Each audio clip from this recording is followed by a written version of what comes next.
નમસ્તે દર્શક મિત્રો, આજે આપણે સવારમાં નરેન્દ્ર મોદીનું જે લાલ કિલ્લા ઉપરથી ભાષણ હતું એ અને જે એમણે કેટલાક જે વચનો આપ્યા હતા, ખાસ કરીને ખેડૂતો અંગે એમણે જે વાત કરી કે હું દિવાલ બનીને ખેડૂતો સાથે ઊભો રહ્યો છું, તો એમણે જ્યારે 2003માં ખેડૂતો માટે કેટલીક બાબતો કહી હતી એ આજે આપણે એટલા માટે યાદ કરવી પડે છે કે એમણે એવું કહ્યું હતું કે ખેડૂતોની ખેતીની જમીન ગુજરાતમાં વધી છે, પણ વાસ્તવિકમાં અલગ ચિત્ર અલગ ઉપજે છે. આપણે જોઈએ આ એક દસ્તાવેજ જોઈએ, એમાં નરેન્દ્ર મોદી સ્પષ્ટપણે કહે છે સરકારી દસ્તાવેજમાં કે જે જમીન છે આપણે જોઈએ કે 8 લાખ હેક્ટર કૃષિ વાવેતર વિસ્તારમાં વૃદ્ધિ થઈ છે 10 વર્ષમાં. ક્યારે કહી રહ્યા છે? 2011માં. જ્યારે પછી તરત જ 2012માં વાત આવે છે ત્યારે એક જુદી વાત કરે છે. આ પશુપાલન, દૂધ ઉત્પાદનથી લઈને ઘણી બધી વાત કરી હતી 15મી ઓગસ્ટ પહેલા ગુજરાતમાં, અને એટલા માટે આ એક દશકામાં 8 લાખ હેક્ટર જે ખેતીની જમીન વાવેતર વિસ્તાર વધ્યો છે એવી એ જે વાત કરી રહ્યા હતા. તો એટલા માટે આજે આપણે વાત કરવી પડે છે કે એમણે જે કહ્યું હતું, પરંતુ 2012માં આખું ચિત્ર બદલાઈ ગયું હતું. 2012માં આખું ચિત્ર બદલાઈ ગયું. 2012માં એમણે કેટલીક બાબતો જે કહી હતી આપણે આ જોઈ શકીએ છીએ કે 2012માં એમણે જે કહ્યું કે 37 લાખ હેક્ટર ખેતી વિશે વિસ્તાર વધ્યો છે. 8 લાખથી સીધો જ 37 લાખ, 8 લાખથી સીધો જ 37 લાખ, એટલે કે લગભગ જે વિસ્તાર જે વધે છે 29 લાખ હેક્ટર વિસ્તાર નરેન્દ્ર મોદીએ એક જ વર્ષમાં વધારી દીધો. આ સરકારના દસ્તાવેજ બોલી રહ્યા છે, અમારી કોઈ વાત નથી. સરકારે રજૂ કરેલો દસ્તાવેજ જે અખબારોને મોકલી આપેલો હતો, મને પણ મોકલી આપેલા હતા, એમાં સ્પષ્ટપણે આ બાબત આજે આવી છે. તો નરેન્દ્ર મોદી કેવા જૂઠાણાઓ ચલાવે છે એનો પર્દાફાશ સરકારના પોતાના દસ્તાવેજો દ્વારા થઈ રહ્યો છે. જોઈએ આજે જે લાલ કિલ્લા ઉપર એમણે ગઈકાલે જે વાત કરી હતી એ પણ સાંભળીએ કે ખેડૂતો વિશે શું કહી રહ્યા છે. भारत की अर्थव्यवस्था में बहुत बड़ा योगदान है. भारत के किसानों की मेहनत रंग ला रही है. पिछले साल अनाज के उत्पादन में मेरे देश के किसानों ने कि पुराने सारे विक्रम तोड़ दिए हैं. ये सामर्थ्य है मेरे देश का. इतनी ही जमीन, એ જ જમીન એ વાત કરે છે, એટલી જ જમીન એવી વાત કરી રહ્યા છે.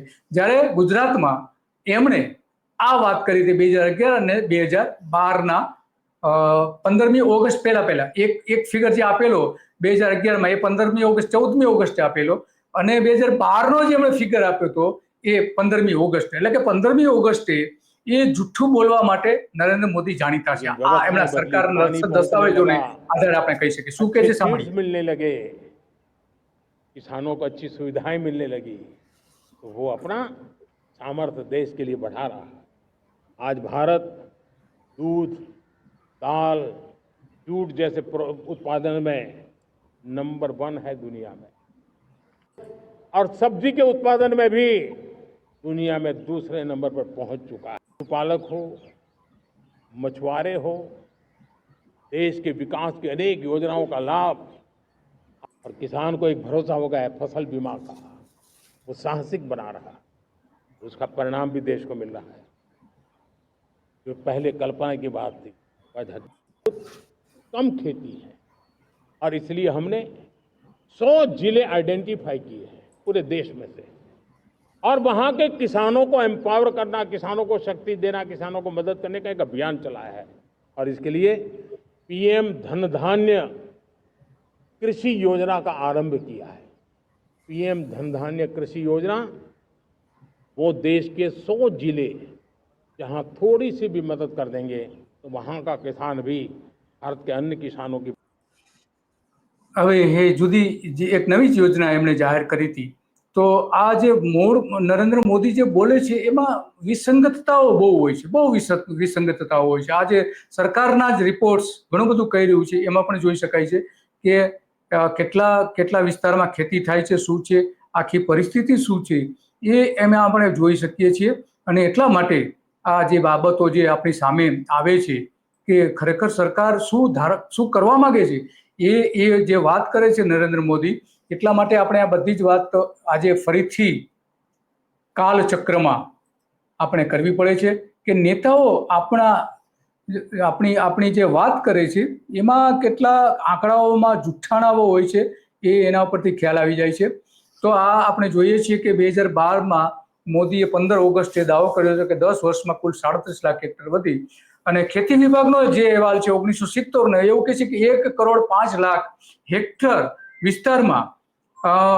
વિસ્તારમાં જે ખેતીની જમીન હતી એ એટલી હતી એવો સરકારનો પોતાનો રિપોર્ટ કહે છે 1970માં. જ્યારે ખેતી વિભાગનો બીજો જ અહેવાલ એવું કહે છે 2006માં 1 કરોડ 17 લાખ હેક્ટર વધી, એટલે કે લગભગ 10 લાખ હેક્ટર જેટલો વધારો થયો છે. તો આ ખેતી વિભાગને આખી જે વાત એટલા માટે કરવી પડે છે આજે કે આખી ઘટનાઓ ખરેખર નરેન્દ્ર મોદીજી કહી રહ્યા છે કે 1971માં આપણે જોઈએ તો વાસ્તવમાં જે ખેતી થતી હતી એ લગભગ 99 લાખ હેક્ટર એટલે કે લગભગ 1 લાખ હેક્ટરની આસપાસ થતી હતી.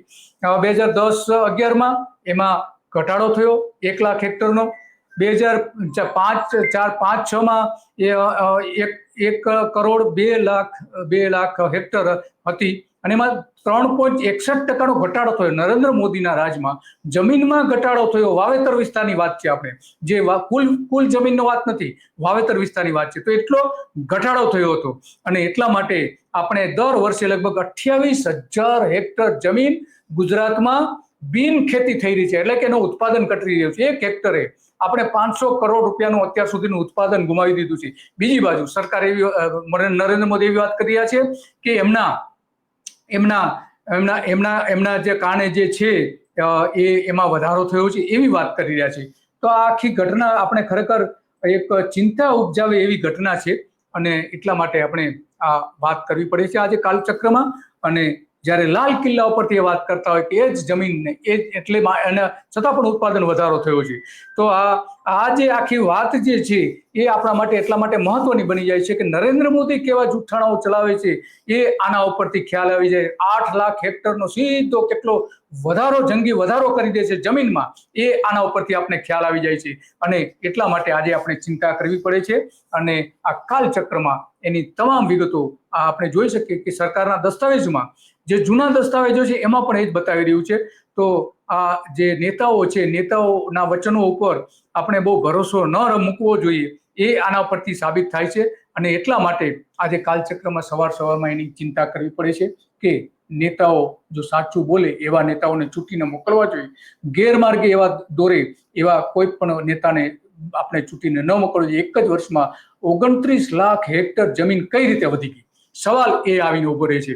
અને આવા જ વિષયો ઉપર આપણે ચર્ચા કરતા રહીશું. અને તમને આ વિગતો સારી લાગે તો લોકો સુધી પહોંચાડો, શેર કરો અને તમારા જે ગ્રુપ છે ગ્રુપમાં મોકલો કે ખરેખર વાસ્તવમાં જે નેતાઓ લાલ કિલ્લા ઉપરથી ભાષણ આપે છે પરંતુ ગુજરાતમાં એમણે શું કર્યું હતું, કેવા ખોટા આંકડાઓ આપેલા હતા એની પણ વિગતો એમના સુધી પહોંચાડો. અને આ જ પ્રકારના વિગતો તમને સબસ્ક્રાઇબ ધ ગુજરાત રિપોર્ટને સબસ્ક્રાઇબ કરો તો એ રેગ્યુલર રોજ તમને એ પ્રકારના આ રિપોર્ટ મળતા રહે તમને. અને રોજ સવારે 9 વાગે આપણે કાલચક્ર કાર્યક્રમ આ કરીએ છીએ. બસ આજે આટલું જ. નમસ્તે.